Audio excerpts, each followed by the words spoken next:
Bonjour tout le monde. Dans le fond, je voulais faire un retour sur ce qu'on a vu en classe pour ce qui est exigé pour le projet 2. Dans un premier temps, là, je me suis rendu compte que l'enregistrement n'a pas fonctionné, donc c'est un peu pour ça là, que je reprends l'information. Donc là, je vais faire une petite capsule rapido pour montrer là, ce qui est demandé pour le Material Function pour le projet 2. Puis ensuite de ça, je vais juste faire un petit recap rapide pour la matière qui a été vue dans le dernier cours, là, le cours 5. Donc, dans un premier temps, voilà, ici, j'ai donc mon material qui est un master. Je l'ai mal nommé, là, donc ça serait mm underscore rock. Dans mon master rock, j'utilise dans le fond mon material function que j'ai créé. Material function qui, lui, j'appelle une fois ici. Donc, il y a des inputs que j'ai créés directement dans le material function.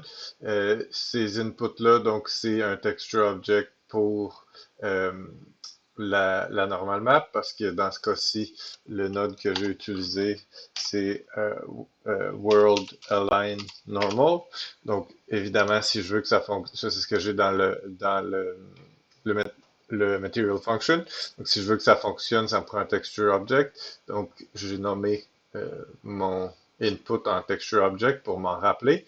Puis, c'est aussi de la normal map. Donc, je branche de la normal map là-dedans pour pas qu'il y ait de problème au niveau de la façon que ça va compiler les normales. Évidemment, j'ai mis un placeholder, là, donc une normale de base dans mon material function, qui est la flat normal ici.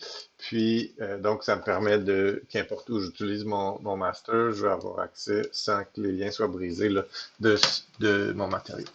Donc ici, je me suis créé trois paramètres. Donc le premier, donc le macro normal strength. Ensuite de ça, macro tiling, puis transition contrast, qui devrait s'appeler macro aussi, là, juste pour être certain que si je duplique tout ça, ben que ça fonctionne, sans que ça change les deux paramètres en même temps. Donc l'idée, c'est que on a un MF qui gère donc notre normal map, puis le tiling et tout. Par contre, ce qui est exigé dans le projet 2, c'est qu'il y ait deux normal maps, deux fois la même fonction, excusez, avec deux normal maps. Ben, ça pourrait être la même, là, mais ça peut être distinct aussi. Donc, par exemple, que je copie tout ça. Donc, celui-là, maintenant, ce serait le micro normal. Donc, micro euh, normal.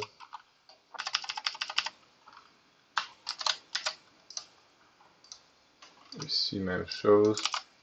Micro normal strength, micro tiling, puis ici, micro transition contrast. Fait que l'idée, c'est que je vais juste brancher ça là-dedans. Puis ben, après ça, pour faire une transition qui fonctionne, c'est blend corrected angles. Blend corrected. Bon, je massacre toujours le nom de ce node-là, mais voilà. Fait que comme ça, puis au final, quand je vais brancher dans ma normale, là évidemment les normales sont vierges, là, donc ça change rien du tout. Mais si, je sais pas si j'ai des normales. Euh,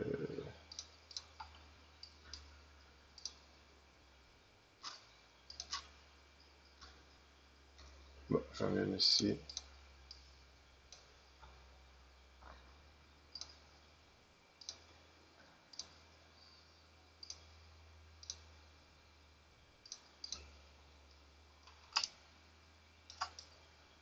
Donc si je change le tiling du micro normal, fait que là mettons que je le mets à 500, ben il va s'updater là sur ma en world space, donc en fonction de la position dans le monde.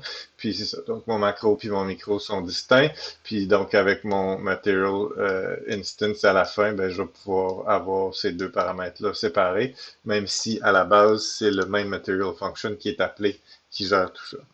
Euh, Simple rappel, là, si je me fais un nouveau MF, fait que donc Material, Advanced Material Function, fait que MF, mettons exemple. Puis si je veux Fait que j'ai World Aligned Normal. Si je veux me créer mon input, donc je pense que je l'ai fait en classe, mais je sais pas pourquoi ça n'avait pas fonctionné. C'est vraiment là, le texture 2D qu'on a besoin, donc T2D. Donc c'est ce qu'on a besoin comme input pour le material function. Puis, tu sais, si jamais, si vous voyez, là, il y a une erreur ici là, qui dit qu'il n'y a pas de preview. Si jamais dans votre material function, vous voulez avoir un aperçu de ce que ça donne, mettons que je le fais pas en normal, mais que je le fais dans ce cas-ci, là, juste pour l'exemple, euh, texture, fait que je refais la même chose, mais juste pour vous montrer, on peut se créer, on peut brancher quelque chose dans le preview pour avoir en temps réel texture object. Les paramètres qui vont bouger, là. Fait que si je veux changer mon tiling sur le fly puis voir qu'est-ce que ça change sur mon matériau, ben je peux le faire. Fait que là, ici, comme je dis, j'ai mon texture 2D, puis là, ben je vais aller me faire un autre input qui lui va être, mettons, un scalar. Fait qu'un constant vecteur 1 pour le texture size, ça va être mon tiling, mettons.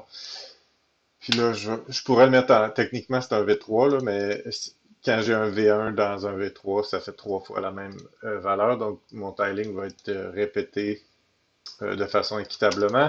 Fait que si je me fais donc un constant vector 1, puis je le mets, mettons, à 250, si je fais le preview sur ça ici, ben, je suis capable avec le preview d'avoir une idée de ce que je travaille, là. Donc, en ayant euh, mon MF qui est quand même fonctionnel. Puis si je sauvegarde ça, ici, là, je n'ai pas changé le nom de mes inputs ou l'ordre dans lequel on voit les inputs, mais si je le drag and drop ici, et voyez, c'est ça. Donc, j'ai mon texture 2D qui est mon texture object, qui prend pas en considération ce qu'il y a de branché dans le preview de l'autre côté. Donc, ça permet juste vraiment d'avoir quelque chose qui nous donne un aperçu dans le MF là, sur le matériau lui-même. Voilà, c'est ça pour le suivi pour le projet 2. Puis, ben, c'est ça. Bon projet.